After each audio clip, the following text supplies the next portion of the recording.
All right, good morning, everyone. Welcome to a regular meeting of a panel of utility commissioners and staff of the Public Utilities Regulatory Authority held today, Wednesday, December 14th at 10 a.m. by remote teleconference. We have a regular calendar and a consent calendar in front of us today.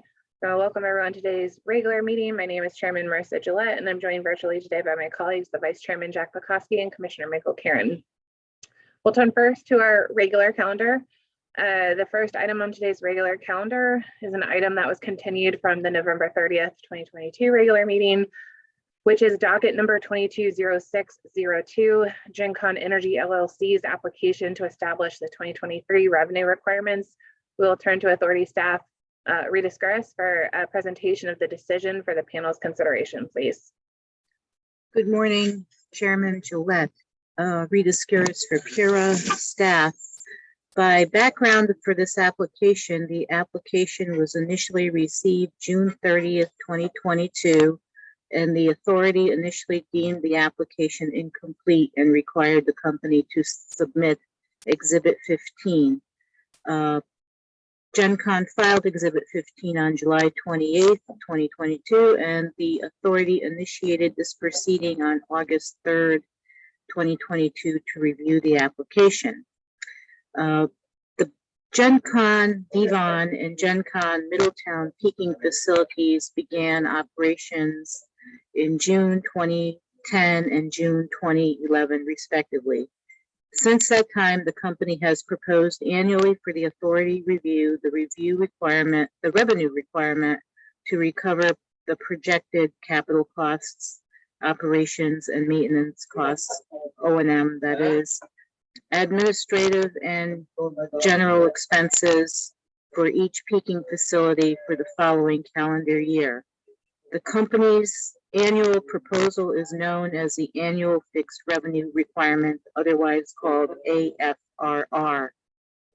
In 2020, the authority determined that the GenCon had been recovering an excessive return on capital using accounting methodologies that exaggerated rate-based capitalization and GenCon's cost of debt. For the 2022 calendar year, the authority fully rectified GenCon's over-recovery of capital costs, and specifically in that year, the authority disallowed approximately $11 million from the company's proposed 2022 AFRR by applying these long-established rate-making principles. Moving on to this year's AFRR, with the current 2023 AFRR, the application provided by the company, GenCon, proposed the recovery of an excessive cost of capital using the accounting methodologies previously rejected by the authority. Specifically, company's 2023 AFRR proposed total, that is what they call in their application, option 2A, revenue requirement of $52.922 million. That's broken down as $29.052 million for Middletown and $23.871 for the Devon facility. While in contrast, the authority's approved methodology that was implemented fully in 2022, hereby specified in the application and final decision as either method 3 or authority residual rate base approach. This methodology results for 2023 in total $44.70 million revenue requirement, total being broken out as $25.116 million for Middletown and $19.592 million for the Devon facility. The difference resulting in a savings of approximately $8.214 million for customers using the authority's application of long-established rate-making principles. Using the authority's approved methodology as a starting point for the 2023 AFRR, that is the $44.70 million. The authority incorporated further downward adjustments for the revenue for capital projects of $0.094,094,000 and for non-recurring expenses of $0.764 million.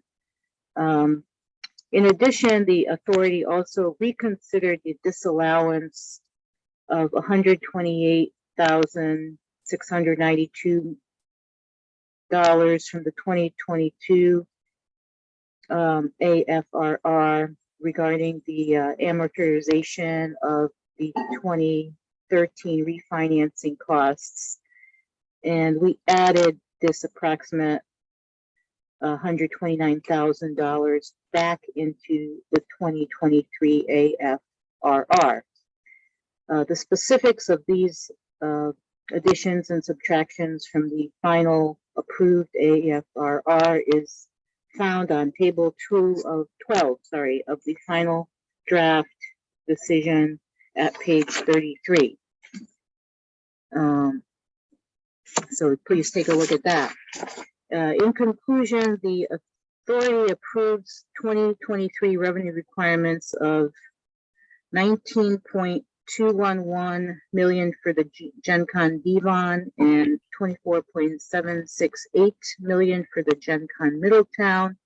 The authority allows Gen Con a total revenue requirement of $43.979 million for the period of January 1, 2023 through December 31st, 2023. The authority's findings are based on the data and the revenue requirements of the method 3 filed in the application, also known as the authority residual rate base approach. And we find this consistent with rulings in the 2022 AFRR decision. In addition, the authority confirms the participation of Gen Con's peaking units in the summer 2023 and winter 2023-2024 LFRM and FCA. Overall, this is coming from me. I have to say that overall, this has been a very complicated docket since the finding of the over collection. I'd really especially like to thank Mr. Sulaiman Bakari for his detailed and exceptional work on this 2023 AFRR, as in the past ones. I think without his digging into these things and helping me out on the capital side, we would not be in this position. So kudos to him. And I guess with this, I will recommend this final decision for adoption after a long, very difficult review period. All right. Thank you, Ms. Curtis. Is there a motion? I move adoption, Madam Chairman. Second, Madam Chairman. Thank you. The decision has been regularly moved and seconded. There are no questions or comments. I'd ask that Mr. Bumpin please take the roll. Chairman Gillette, Yes. Vice Chairman Bukowski, Yes. Commissioner Karen, Yes. Thank you. The decision has been adopted.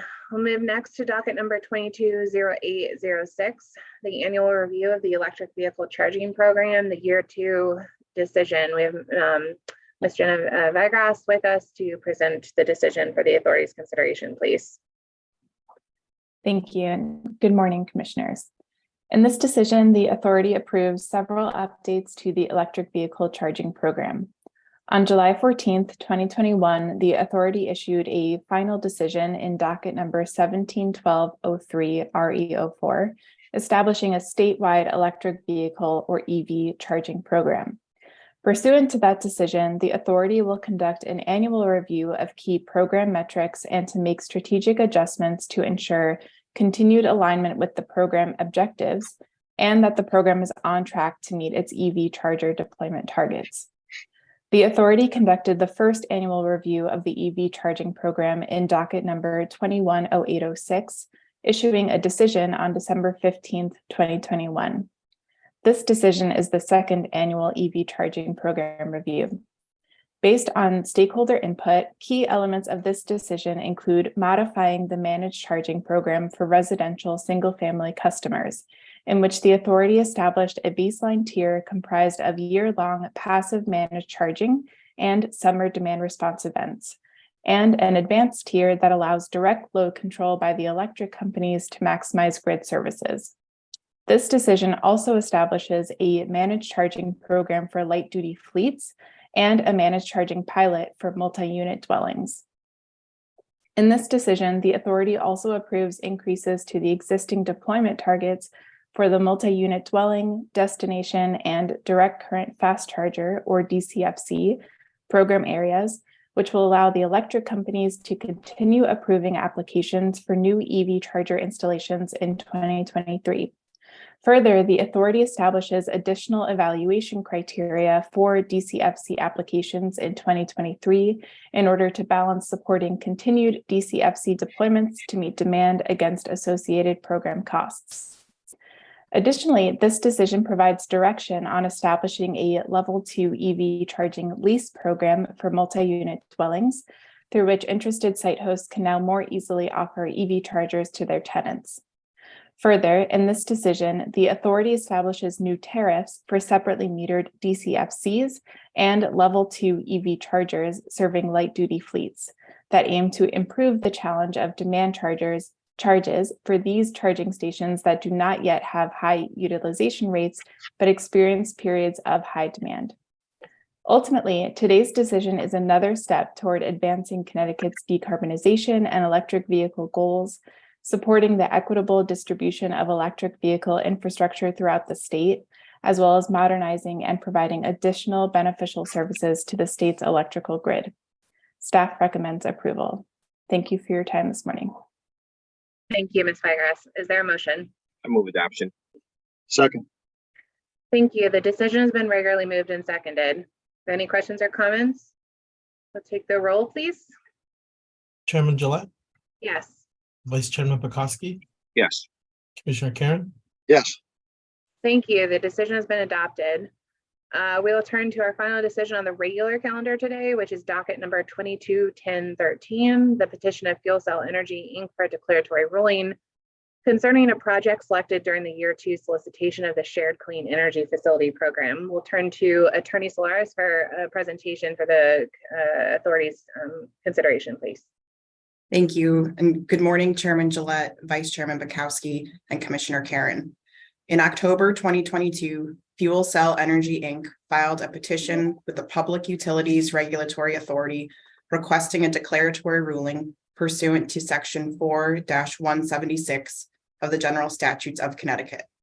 By way of background, in early 2021, the Connecticut Light and Power Company, doing business as Eversource Energy, conducted a solicitation for year 2 of the Shared Clean Energy Facility Program.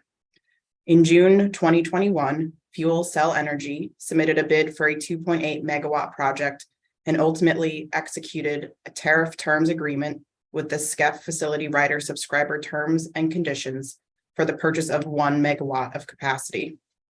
At that same location, Fuel Cell Energy has a non-SCEF 8.4 megawatt facility that is subject to a contract under which a 7.4 megawatt is sold to Eversource.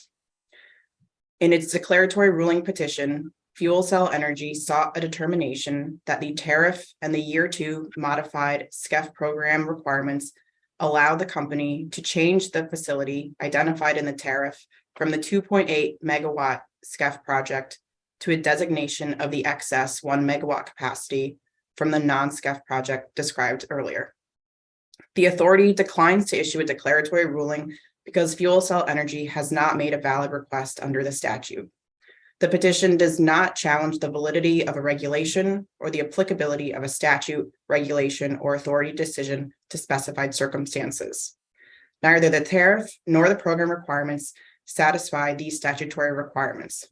And even if they did, the authority does not have the jurisdiction to unilaterally modify a contract between private entities.